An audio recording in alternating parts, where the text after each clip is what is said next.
कहानी के शुरुआत में हमें बताया जाता है the great wall of China ने चाइना को काफी सारे युद्ध जिताए हैं, लेकिन ये युद्ध सिर्फ इंसानों के विरुद्ध नहीं थे। बाहरी दुनिया में कुछ ऐसी ताकतें हैं, ऐसे क्रिएचर्स हैं जिनको रोकने में चाइना की ग्रेट वॉल ने काफी मदद की है। उस समय चाइना के पास एक ताकत हुआ करती थी, वो लोग उसे काला पाउडर कहा करते थे। असल में काला पाउडर और कुछ नहीं बल्कि बारूद ही है, लेकिन इस समय तक चाइना के अलावा किसी के पास बारूद नहीं था। चाइना के काले पाउडर को पाने की लोग हमेशा कोशिश करते रहते थे। यूरोप ने चाइना से उनका काला पाउडर चुराने की काफी कोशिशें की, इसीलिए यूरोप के कुछ काबिल योद्धा चाइना से पाउडर चुराने के लिए निकल पड़ते हैं। वो योद्धा जब चाइना के अंदर घुसते हैं तो चाइना के कुछ सिपाही उनमें से काफी सारे लोगों को मार डालते हैं। अब बस यूरोप के सिर्फ 5 ही योद्धा जिंदा बचे थे। वो रात में आराम करने के लिए एक जगह पर रुकते हैं। उन 5 योद्धाओं के लीडर थे टेवर और विलियम। विलियम और टेवर को वहाँ मैग्नेट का एक टुकड़ा मिला होता है, लेकिन उन्हें चुंबक के बारे में खास कुछ पता नहीं था। टेवर को लगता है कि वो एक बेकार पत्थर का टुकड़ा है, इसीलिए वो उसे फेंकना चाहता था, लेकिन विलियम उसे काम की चीज समझकर अपने पास रख लेता है। टेवर और विलियम योद्धा होने के साथ साथ काफी अच्छे दोस्त भी थे। वो दोनों अकेले में जाकर कुछ बात करने लगते हैं, लेकिन इतने में ही उनके साथियों को एक क्रिएचर मार डालता है। टेवर और विलियम पूरी तरीके से चौकन्ने हो जाते हैं, क्योंकि वो क्रिएचर बहुत तेज था। इससे पहले कि वो क्रिएचर उन दोनों को मार डालता, विलियम उसका हाथ काट लेता है। अब वो क्रिएचर भाग जाता है, लेकिन टेवर और विलियम उसके हाथ को रख लेते हैं ताकि वो उसके ऊपर रिसर्च कर सके और समझ पाए कि उनके ऊपर किस चीज ने हमला किया था। विलियम और टेवर अपनी मंजिल की तरफ दोबारा से बढ़ने लगते हैं, लेकिन तभी दोबारा से उन्हें चाइना के सोल्जर्स घेर लेते हैं। वो उनसे बचकर भागने लगते हैं। वो लोग चाइना की ग्रेट वॉल पर पहुंच जाते हैं। चाइना के सोल्जर्स उनके चारों तरफ तीरों का एक घेरा बना देते हैं। विलियम और टेवर समझ चुके थे कि वो इतने सारे सैनिकों से अकेले नहीं लड़ सकते, इसीलिए वो दोनों सरेंडर कर देते हैं, जिसके बाद चाइनीज सैनिक उन्हें बंदी बना लेते हैं। चाइना की ग्रेट वॉल की रक्षा कुछ सैनिक किया करते थे। उन सैनिकों के जनरल थे जनरल वू। जनरल वू को टेवर और विलियम के पास से एक पंजा मिलता है। उस पंजे को देखने के बाद जनरल वू डर जाते हैं। तभी टेवर और विलियम के पास कमांडर लिन पहुंचती है। लिन वॉल की कमांडर थी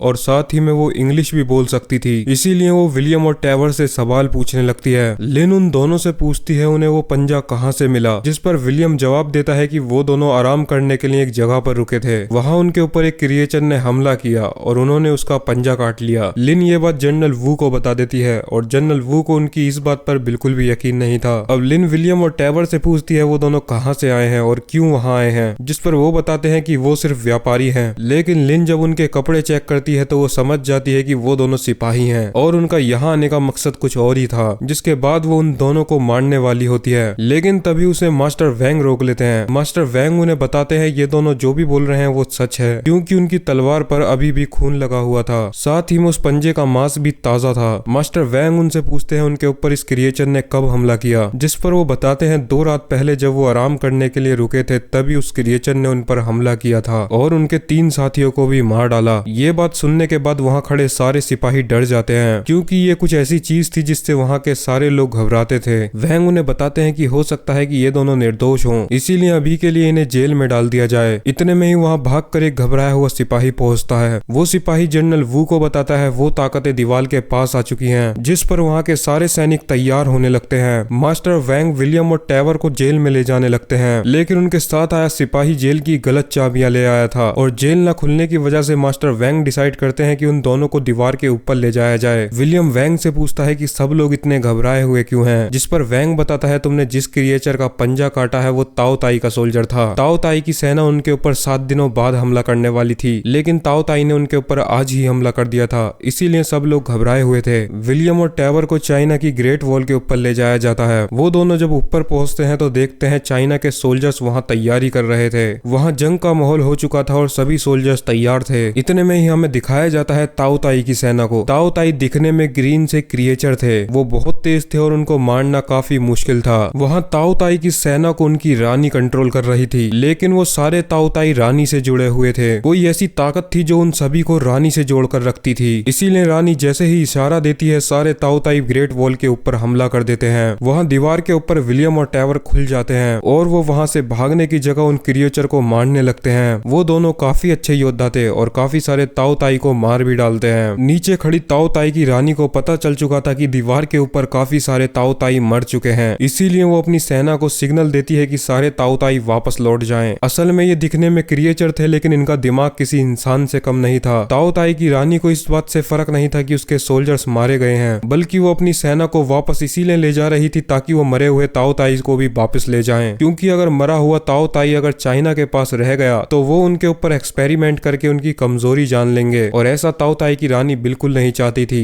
इसीलिए वो अपनी सेना को वापस ले जाती है। उसके सिपाही मरे हुए ताओ ताई को अपने साथ ले जाते हैं। वहीं दीवार के ऊपर विलियम और ट्रेवर अपने हथियार डाल देते हैं, क्योंकि उन्हें लग रहा था कि जनरल वू उन्हें अभी भी जेल में डालेंगे। लेकिन जनरल वू उन्हें जेल में डालने की जगह शाबाशी देते हैं, क्योंकि उन दोनों ने भागने की जगह वहाँ के सारे सोल्जर्स की मदद की और काफी सारे ताओ ताई से लड़े। अब उन दोनों को वहाँ मेहमानों की तरह रखा जाएगा। उन दोनों को वहाँ मेहमानों की तरह रखा जाता है। वहाँ उन्हें 2 कमरे भी दे दिए जाते हैं। तभी उन दोनों से मिलने के लिए बलार्ड आता है। बलार्ड भी यूरोप से आया हुआ एक सिपाही था और वो भी 25 साल पहले वहाँ पकड़ लिया गया था। उसने भी उन लोगों की मदद की, इसीलिए वो वहाँ रह सकता था। बलार्ड उन दोनों को बताता है वो भी यहाँ यूरोप से काला पाउडर चुराने के लिए आया था। बलार्ड उन्हें बताता है उसे गन पाउडर तो मिल गया, लेकिन उसे वहाँ से जिंदा लेकर जाना बहुत मुश्किल है। वहाँ पर काफी सारे सैनिक हैं जो कि उनके ऊपर 24 घंटे नजर रखेंगे। अब विलियम और ट्रेवर को मेहमानों की तरह तैयार किया जाता है और उनको खाने के लिए बुलाया जाता है। विलियम और ट्रेवर खाने के लिए जाते हैं, जहाँ उनका तालियों से स्वागत किया जाता है। वहाँ हम देख सकते हैं कमांडर लिन को विलियम में काफी इंटरेस्ट आ रहा था और वो उससे बातें करने लगती है। रात में बलार्ड उन दोनों के पास थोड़ा सा गन पाउडर लेकर आता है, क्योंकि उन्होंने अभी तक गन पाउडर नहीं देखा था। बलार्ड बताता है उसने दीवारों के अंदर काफी सारा गन पाउडर छुपा के रखा है। अगली बार जब ताओ ताई वहाँ हमला करेंगे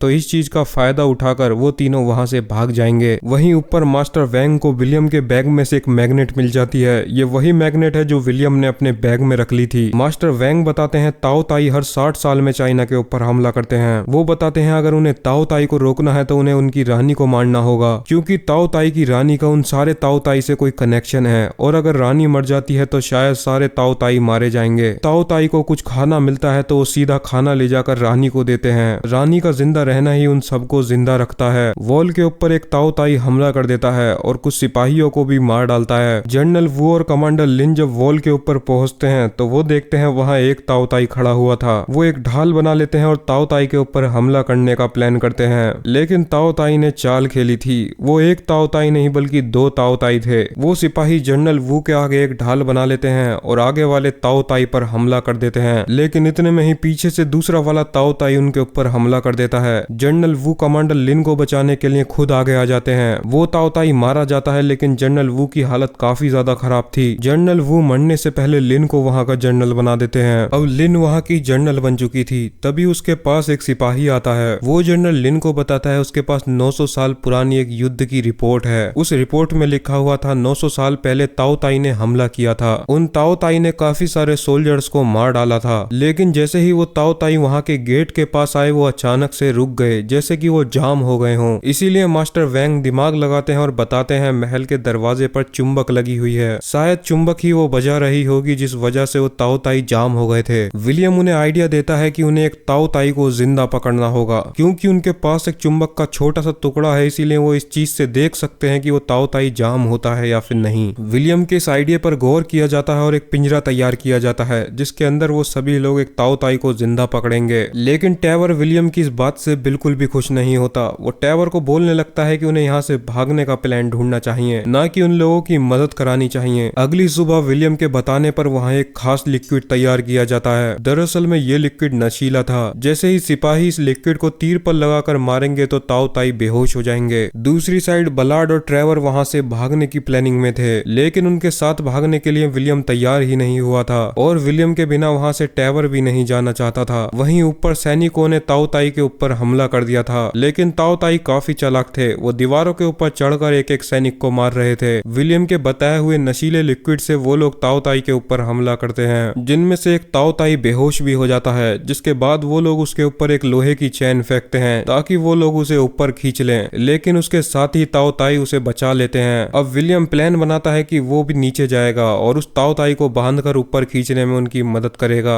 विलियम जंजीर के सहारे नीचे पहुंच जाता है और वो उस ताओ ताई को ढूंढ लेता है जो बेहोश हो चुका था। वो उसके पैरों में जंजीर बांध देता है और उसे ऊपर खींचने का सिग्नल दे देता है। इतने में ही विलियम के ऊपर और ताओ ताई हमला कर देते हैं। इससे पहले कि वो विलियम को मार डालते तभी वहां ट्रेवर भी पहुंच जाता है। ट्रेवर उन ताओ ताई से लड़ने लगता है। अब विलियम और ट्रेवर दोनों मिलकर ही उन ताओ ताई की सेना से लड़ रहे थे, लेकिन उनकी सेना काफी बड़ी थी और उनसे जीत पाना नामुमकिन था। तभी लिन ऑर्डर देती है कि काले पाउडर से उन ताओ ताई के ऊपर हमला किया जाए। वो लोग बारूद से उनके ऊपर हमला करते हैं, जिसकी वजह से काफी सारे ताओ ताई वहां से भाग जाते हैं। अब बाकी के सैनिक टैवर और विलियम को दीवार के अंदर ले आते हैं। अब उन लोगों ने एक जिंदा ताओ ताई को पकड़ लिया था और वो ताओ ताई अब होश में आ चुका था। विलियम उसके ऊपर एक्सपेरिमेंट करता है। वो उस मैग्नेट को उसके पास ले जाता है। वो देखते हैं कि मैग्नेट पास ले जाते ही वो ताओ ताई बिल्कुल शांत पड़ जाता है, जैसे उसका अस्तित्व खत्म हो गया हो। यानी कि हर एक ताओ ताई रानी से जुड़ा हुआ है और चुंबक पास ले जाने पर ताओ ताई की रानी का उनसे कनेक्शन टूट जाता है, जिसकी वजह से वो सभी जाम हो जाते हैं। वांग चाहते थे कि उस ताओ ताई को ग्रेट वॉल के अंदर ही रखा जाए, लेकिन चाइना के महल से एक सिपाही आया था। वो चाहता था कि उस ताओ ताई को महल ले जाया जाए ताकि वो ताओ ताई को राजा के पास ले जाए और उसे चुंबक से शांत कराकर राजा के सामने अपनी बढ़ाई मार सके। वांग ना चाहते हुए भी उसे ताओ ताई वहां से ले जाने देते हैं। वहीं रात को टैवर विलियम के ऊपर काफी गुस्सा करता है, क्योंकि उसकी वजह से उन लोगों ने वहां से भागने का मौका गवा दिया था। इतने में ही महल के सारे सिपाही दीवार के ऊपर चढ़ जाते हैं, क्योंकि उन्हें दीवार के नीचे से कुछ आवाज आई थी। वो सभी जब नीचे जाकर चेक करते हैं तो देखते हैं ताओ ताई की सेना ने दीवार के नीचे से एक गड्ढा बना लिया है। वो सभी ताओ ताई ग्रेट वॉल को पार कर चुके थे और वो सभी अब राजा के महल की तरफ जा रहे थे। ताओ ताई ये इसलिए ही कर रहे थे क्योंकि महल में उनका एक साथी बंद था और ताओ ताई की रानी कभी भी किसी ताओ ताई को इंसानों के पास नहीं छोड़ती थी। दूसरी साइड टैवर और बलाड वहां से भागने का प्लान बना लेते हैं। वो लोग इस बार विलियम के बिना ही वहां से भाग रहे थे। बलाड वहां से सारा चुराया हुआ गन पाउडर निकाल लेता है और साथ ही में वो कागज भी ढूंढ लेता है जिसके अंदर गन पाउडर बनाने की रेसिपी थी। तभी वहां पर विलियम उन दोनों को रोकने के लिए पहुंचता है। बलाड विलियम को बेहोश कर देता है और टैवर के साथ वहां से भाग जाता है। ऐसा करते हुए टैवर और बलाड को एक चाइनीज सोल्जर ने देख लिया था। वहीं मास्टर वोंग और जनरल लिन सोच रहे थे कि किस तरीके से उन ताओ ताई को रोका जाए, क्योंकि वो ताओ ताई बहुत ही रफ्तार से महल की तरफ गए थे। उनको रोकने के लिए जनरल लिन को महल जाना होगा, लेकिन इतनी जल्दी वो सभी लोग महल नहीं जा सकते थे। मास्टर वैंग उन्हें बताते हैं कि हवा काफी तेज है, उन्हें बड़े बड़े बैलून के अंदर बैठकर महल की तरफ निकलना चाहिए। दूसरी साइड बलाड और टैवर भी वहां से बारूद लेकर भाग चुके थे। महल के अंदर वो सिपाही ताओ ताई को लेकर पहुंच चुका था। वो महाराज के सामने उस ताओ ताई को दिखाता है। वहीं दूसरी साइड लिन विलियम को बंदी बना लेती है, क्योंकि उसके दोनों साथी वहां से बारूद लेकर भाग चुके थे। विलियम उसे बताता है कि उसने उन्हें रोकने की काफी कोशिश की थी, लेकिन वो दोनों नहीं रुके। विलियम की बात पर कोई भी भरोसा नहीं करता, इसीलिए उसे मारने का ऑर्डर दिया जाता है। लेकिन तभी वहां पर वो चाइनीज सैनिक पहुंच जाता है। वो बताता है विलियम ने उन दोनों को रोकने की कोशिश की थी, लेकिन बलाड ने विलियम को बेहोश कर दिया और वो वहां से गन पाउडर लेकर भाग गए। लिन पर ऊपर का काफी प्रेशर था, इसीलिए सबके बोलने पर वो विलियम को जेल में बंद कर देती है। वहीं दूसरी साइड बलाड टैवर को भी धोखा दे देता है। उसने टैवर का सिर्फ वहां से बाहर निकलने के लिए इस्तेमाल किया था। वो टैवर का घोड़ा और सारा बारूद लेकर वहां से भाग जाता है। ग्रेट वॉल के ऊपर काफी सारे बैलून को लाया जाता है। वहां की सारी सेना उन बैलून के अंदर बैठकर राजमहल की तरफ जा रही थी। जनरल लिन भी डिसाइड करती है कि वो भी महल की तरफ जाएंगी। वॉल के नीचे एक सैनिक विलियम को आजाद कर देता है, क्योंकि लिन ने उसे आजाद करने का ऑर्डर दिया था। विलियम लिन से मिलने जाता है, लेकिन मास्टर वैंग उसे बताते हैं कि लिन भी महल की तरफ निकली है ताकि वो ताओ ताई से लड़ सके। मास्टर वैंग बताते हैं कि लिन ने बोला था कि विलियम को आजाद कर दिया जाए और उसे वापस उसके देश भेज दिया जाए ताकि वो वहां आराम से रह सके, लेकिन विलियम लिन की मदद करना चाहता था, इसीलिए वो मास्टर वैंग के साथ बैलून में बैठ जाता है। महल के अंदर वो सिपाही राजा को अपना कमाल दिखा रहा था। वो उस मैग्नेट को ताओ ताई से दूर ले जाने लगता है, क्योंकि वो देखना चाहता था कि ताओ ताई कितनी दूर तक मैग्नेट को झेल सकता है। लेकिन वो सिपाही उस मैग्नेट को ज्यादा दूर तक ले जाता है, जिसकी वजह से वो ताओ ताई अपने होश में आ जाता है और अब वो चिल्लाकर अपनी रानी को सिग्नल दे देता है। ताओ ताई की रानी के पास सिग्नल पहुंच चुका था। उसके साथ लाखों की सेना थी। दूसरी साइड बलाड को वहां के ट्राइब के लोगों ने पकड़ लिया था। वो लोग गन पाउडर को ऐसे ही आग के पास रख देते हैं, क्योंकि उन लोगों को गन पाउडर के बारे में कुछ भी नहीं पता था। बलाड उन लोगों से काफी मना करता है, लेकिन गन पाउडर के अंदर अब तक आग लग चुकी थी। वहां बहुत बड़ा धमाका होता है और बलाड के साथ साथ वो सभी लोग मारे जाते हैं। वहीं लिन भी बैलून के अंदर बैठकर राजमहल पहुंच चुकी थी, लेकिन तभी उसके ऊपर क्रिएचर हमला कर देते हैं। वहां विलियम आता है और लिन को बचा लेता है। लिन और विलियम राजा से मिलने के लिए जाते हैं। वो सभी लोग एक प्लान बनाते हैं। महल के नीचे से एक नदी जा रही थी, क्योंकि उनके पास एक ताओ ताई था। वो उसके ऊपर काफी सारे बॉम्ब लगा देंगे और उसे काफी सारा खाने के लिए डाल देंगे। अब क्योंकि उस ताओ ताई के पास खाना होगा, इसीलिए वो खाने को रानी के पास लेकर जाएगा और जैसे ही वो रानी के पास जाएगा वो लोग उसके बारूद में आग लगा देंगे, जिससे रानी बारूद के फटने से मारी जाएगी। उनके प्लान के मुताबिक ऐसा ही होता है। वो ताओ ताई रानी के पास खाना लेकर पहुंच जाता है। इतने में ही नहीं वो लोग उसके बारूद पर आग वाले तीर से हमला कर देते हैं, लेकिन रानी के बाकी सिपाही उन तीरों को रोक देते हैं। अब रानी को गुस्सा आ चुका था और वो सारे टावर के ऊपर ताऊ ताई से हमला करवा देती है। सैनिकों को बचाने के चक्कर में मास्टर वैंग मारे जाते हैं। लिन और विलियम टावर से कूद जाते हैं। लिन रानी की तरफ उस मैग्नेट को फेंक देती है। जैसे ही वो मैग्नेट बाकी सिपाहियों के पास जाती है वो सभी फ्रीज हो जाते हैं और वो रानी की सुरक्षा नहीं कर पाते। इसी चीज का फायदा उठाकर विलियम उसके ऊपर तीर चला देता है। रानी उस जलते हुए तीर को रोकने की काफी कोशिश करती है, लेकिन आग बारूद के अंदर लग चुकी थी। वहाँ एक धमाका होता है और उस धमाके के अंदर ताऊ ताई की रानी मारी जाती है। रानी के मरते ही वहाँ के सारे ताऊ ताई अपने आप मर जाते हैं। कुछ टाइम बाद विलियम ग्रेट वॉल पर वापस आ जाता है। वहाँ वो एक जेल के अंदर जाता है जहाँ उसके साथी टैबर को बंद कर रखा गया था। लिन ने विलियम को जीने के दो तरीके दिए थे, या तो वो विलियम को काफी सारा बारूद दे देती है, विलियम उस बारूद को अपने यूरोप में भी ले जा सकता है और वहाँ पर आराम से अमीरी की जिंदगी बिता सकता है, या फिर दूसरे ऑप्शन में वो अपने दोस्त टैबर को बचा सकता है। विलियम ने टैबर को बचाना चुना। अब लिन पूरे चाइना की जनरल बन चुकी थी। वो टैबर को छोड़ देती है। टैबर और विलियम लिन को बाय बोलते हैं और वहाँ से चले जाते हैं। इसी के साथ यहीं पर यह मूवी भी खत्म हो जाती है।